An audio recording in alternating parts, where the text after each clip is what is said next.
എൻ്റെ പേര് ആലീസ് ഷിബു. അപ്പച്ചൻ്റെ 8 മക്കളിൽ 8ാമത്തെ മകൾ. സങ്കീർത്തനം 116:15 പറയുന്നത് പോലെ തൻ്റെ ഭക്തന്മാരുടെ മരണം യഹോവയ്ക്ക് വിലയേറിയതാകുന്നു. ഞങ്ങളുടെ പ്രിയപ്പെട്ട പിതാവിൻ്റെ സംസ്കാര ശുശ്രൂഷയിൽ സന്തോഷത്തോടെ നിൽക്കുവാനും ഈ ദൈവമകനെക്കുറിച്ച് അല്പം മാത്രം സംസാരിക്കുവാനും ലഭിച്ച ഈ അവസരത്തിനായി ദൈവത്തിന് നന്ദി പറയുന്നു.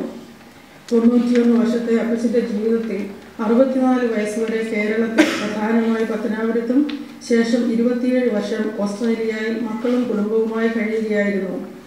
എളിയവനെ ആദരിക്കുന്നവൻ ഭാഗ്യവാൻ, അനർത്ഥ ദിവസത്തിൽ യഹോവ അവനെ വിടുവിക്കും എന്ന തിരുവചനം അപ്പച്ചൻ്റെ ജീവിതത്തിൽ അന്വർത്ഥമായത് കാണുവാൻ ഞങ്ങൾക്ക് ഭാഗ്യം ലഭിച്ചു.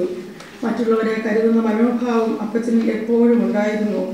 ദൈവഭയവും വിശ്വാസവും ഭക്തിയും നിറഞ്ഞ ജീവിതം നയിച്ച ഈ മാതാപിതാക്കൾ അത് ഞങ്ങൾക്കും തലമുറകൾക്കും പകർന്നു തരുവാൻ അവർക്ക് കഴിഞ്ഞു.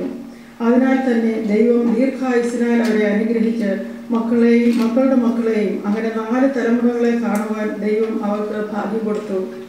ഈ കുറച്ചു വർഷങ്ങളായി സദാസമയവും ദൈവത്തെ സ്തുതിച്ചും പാടിയും മഹത്വപ്പെടുത്തിയുമുള്ള ഒരു ജീവിതമായിരുന്നു അപ്പച്ചൻ്റേത്. ദൈവവചനം കേൾക്കുവാനുള്ള ദാഹവും ദൈവമക്കളോടുകൂടെയുള്ള കൂട്ടായ്മയുടെ ആഗ്രഹവും എപ്പോഴും ഇവരിലുണ്ടായിരുന്നു.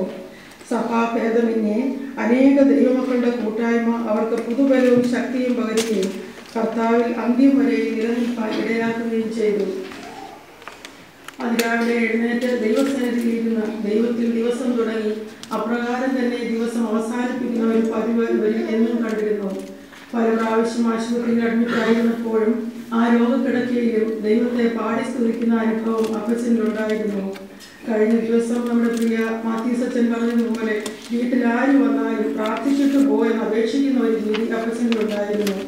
കുടുംബാംഗങ്ങൾ മാത്രമല്ല, കടന്നു വരുന്ന ഏവരും അപ്പച്ചൻ്റെ സ്നേഹവും കരുതലും ഈ വാർദ്ധക്യത്തിലും അനുഭവിച്ചറിഞ്ഞിട്ടുണ്ട്. വരും തലമുറകൾക്ക് പ്രചോദനമായി ദൈവത്തെ മറന്നു ജീവിക്കാതെ ദൈവത്തോട് ചേർന്ന് ജീവിക്കുവാൻ അപ്പച്ചൻ നമുക്ക് ഒരു മാതൃക വെച്ച് യാത്രയായിരിക്കുന്നു. അവരുടെ ഭക്തി ജീവിതം കൊണ്ടൊന്ന് മാത്രമാണ് ഞങ്ങൾ മക്കളേവരും അനുഗ്രഹിക്കപ്പെട്ടിരിക്കുന്നതെന്ന് നിസ്സംശയം പറയുവാൻ ഞങ്ങൾക്ക് സാധിക്കും. വാർദ്ധക്യത്തിൽ പലതരത്തിലുള്ള ശുശ്രൂഷയ്ക്കായി അനേകരെ ദൈവം ഒരുക്കി. അപ്പച്ചൻ്റെ ആത്മാവ് ഇപ്പോൾ ദൈവസന്നിധിയിൽ കണ്ണുനീരും ദുഃഖവും വേദനയും ഒന്നുമില്ലാത്ത നാട്ടിൽ കർത്താവിനോടൊത്ത് വിശ്രമിക്കുന്നു.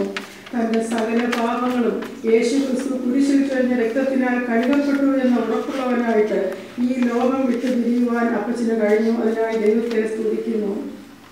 On behalf of our extended family, we would like to place on record the wonderful contribution of his doctors, nurses, allied health professionals, and especially the palliative care team who attended to all of his needs over the many months of his illness.